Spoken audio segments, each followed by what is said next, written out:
Hi, I'm Lorcan and this is our presentation for the Consumer Insights module. The company we're doing about is Asos. I'll be opening up talking about attitudes and persuasions in regards to Asos. And my name is Michael and I'll be discussing the self-concept relating to Asos. My name is Will and I'm going to be talking about cultures and in particular rituals. Asos is an online fashion and retail marketplace designed to make shopping for clothes, footwear and accessories all done at the touch of a button. It is also an acronym representing the words as seen on screen. Their mission is to become the world's #1 destination for fashion-loving 20-somethings. Asos is a unique, multi-platform experience that truly resonates with the people who use it because it's built by them. Currently, Asos are experiencing a tremendous period of financial growth in the UK, generating financial growth year on year since 2013. However, Asos isn't growing as fast as the other online retailers. Its main relevant competitors, Nasty Gal and Pretty Little Thing, are both in Chart 2, growing at a faster rate than Asos. However, it's important to note that Asos sells other brands, including Boohoo and Missguided, on their website. Therefore, Asos are benefiting off competitor sales.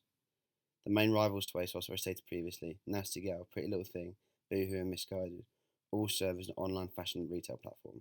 In regards to defining what an attitude is, there are two definitions that capture what an attitude is perfectly.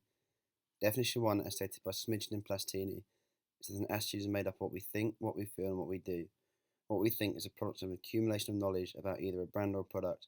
We then evaluate the beliefs and form feelings about that product. Finally, the consumer reacts with relevant behaviour towards the attitude object.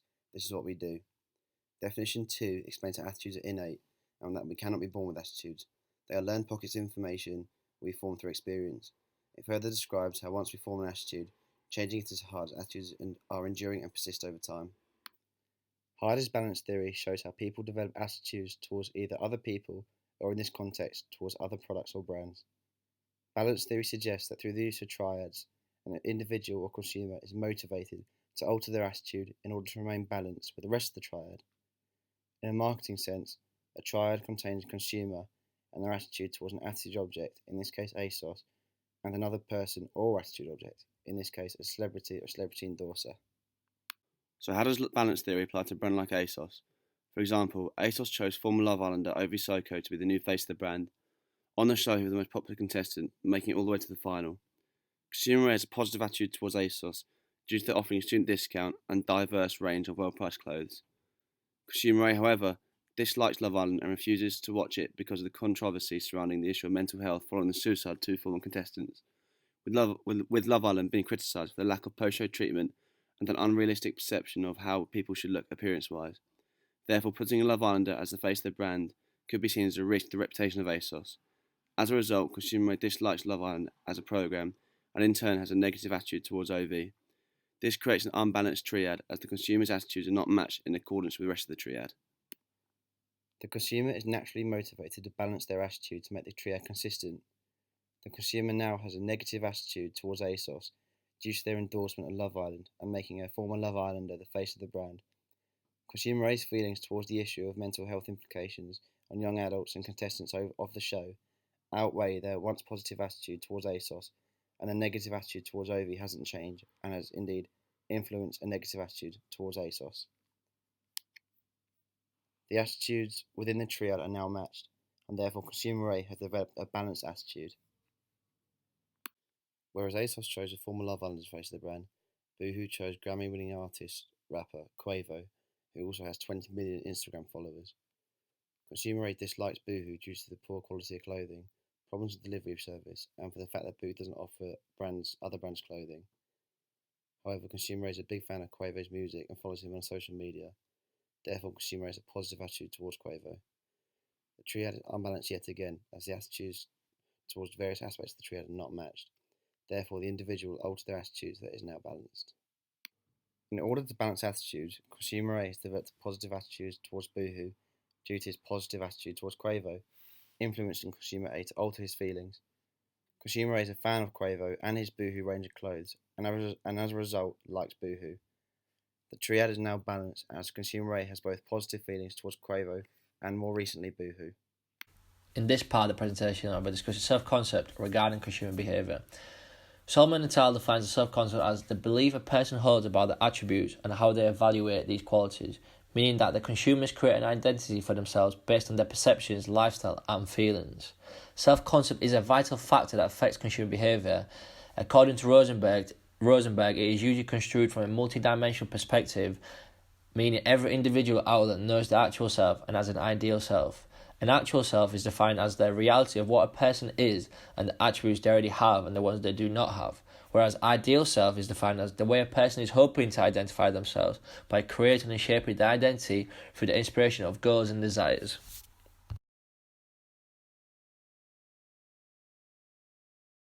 In January 2018, Asos launched a campaign with the hashtag More Reason to Move. The aim of this campaign was to establish to consumers that working out is not a burden but a form of self-expression. The new activewear was for both workouts and raves, allowing the consumer to choose products that suit them the best. Their website attracted 180 million visits during June 2018. They also had 18 million active customers in June 2018, of which 5.8 million were located in the UK. As Asos is a well-known brand with a large social media following and many partnerships with celebrities, this campaign and activewear was spread everywhere. And linking this to self-concept, consumers will observe the likes of certain celebrities and they will notice the new Asos activewear worn by them. And because most consumers believe that celebrities live luxurious lifestyles, they will buy the gym clothing to help shape their ideal self, even if working out is not the main priority. Additionally, the use of social media influencers has enabled Asos to communicate with the consumers in an authentic way. Hence why the Asos Insiders community was created. And by teaming up with these Instagram influencers, they were able to drive brand awareness and engagement amongst their audience. Linking this back to consumer behaviour and self-concept, the Asos Insiders Group has members that on a daily basis post the distinct styles on social media, offering fashion inspiration for every type of customer. The styles vary from street style to maternity wear, from full tomboy to nice look, and etc. And from releasing their first Instagram story and the help of Instagram influencers, they were able to reach 3 million people within the UK. Also, this strategy led to their 7-point increase in brand awareness in the UK. One of their strengths is that having influencers helps them reach out to their customers, and it creates more brand recognition because influencers have a high following. One of Asos' campaigns, the activewear, was being presented and advertised. The demand for sporty outfits is high and gym clothing has been trendy recently. This will benefit Asos as it will increase their market share due to their introduction of new product lines. The reason for this is because they are successful at anticipating the shift in consumer wants. The company has also designed clothes that have been adapted to be wheelchair friendly. For example, a tie-dye waterproof jumpsuit for festival season, taking into consideration the consumers with disabilities. This strategy will change the consumer behaviour of disabled consumers because their perception of themselves and to others will be that they are no different to anyone else and can still live a normal life. However, consumers with low self-esteem usually have low self-confidence, meaning that they will avoid certain products to prevent themselves from embarrassment. Therefore, seeing attractive models or influencers promoting the clothing lines may in fact have a negative effect on the consumer behaviour. This is because the consumer knows their actual self, which is the reality of what they are, and will not buy the products to try to achieve the ideal self due to the fear of failure. Asos has many different competitors, and the biggest rival is Boohoo. Boohoo created a campaign called #DoYourThing to encourage consumers to be themselves in every aspect of their lives. Their reason for this campaign was to connect with their consumers, to inspire them to appreciate themselves rather than be something they're not. This campaign links to self-concept because instead of trying to maintain or preserve aspects of the self by buying products just to fit in with everyone else, Boohoo's message is for consumers to wear what they want to wear in order to be themselves and not be influenced by others. This can be related to self-esteem as well, because how consumers perceive the actual self influences their self-esteem. However, Boohoo's other campaign was focusing on mental health amongst younger people in the UK. Research shows that 25% of 16 to 24-year-olds feel anxious or stressed every single day, according to Mintel, and stress can cause emotions which they won't be able to always control. And regarding self-concept, according to social comparison theory, people are continuously evaluating themselves by comparing themselves to others, and this has a massive impact on consumer behaviour, as that particular age group is the main target for the companies such as Asos and Boohoo.